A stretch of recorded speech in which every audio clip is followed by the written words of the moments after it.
ஆரம்பிச்சிடும். இந்த அத்திப்பழத்தில் வந்து பார்த்தீங்கன்னா அதிக அளவில் ஃபைபர், அயன், கால்சியம், பொட்டாசியம் இந்த மாதிரி நிறைய நியூட்ரியன்ஸ் வந்து இருக்குது. நம்ம எல்லாருக்குமே தெரியும் நார்ச்சத்து எந்த அளவுக்கு அவசியம்னு.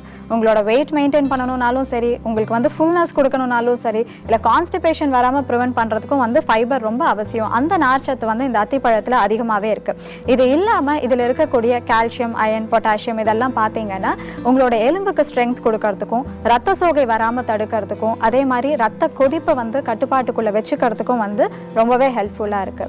அண்ட் அத்திப்பழம் பொறுத்த வரைக்கும் பார்த்தீங்கன்னா இப்போ யூஸ்வலாக அந்த நீரிழிவு நோயாளிகள்லாம் இருக்காங்கல்ல, ஸோ டயபெட்டிஸ் பேஷண்ட்ஸ்க்கு ஜென்ரலாக எந்த ஒரு ட்ரை ஃப்ரூட்ஸுமே நம்ம வந்து சஜஸ்ட் பண்ண மாட்டோம்.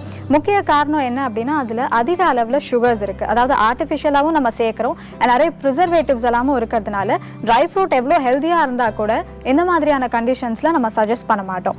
இதே வந்து உங்களுக்கு ஆடட் சுகர்ஸ் அண்ட் ப்ரிசர்வேட்டிவ்ஸ் இல்லாமல் ஆர்கானிக் ட்ரை ஃபிக்ஸ் உங்களுக்கு கிடைச்சது அப்படின்னாக்க தாராளமாக அதை வாங்கி சாப்பிடலாம்.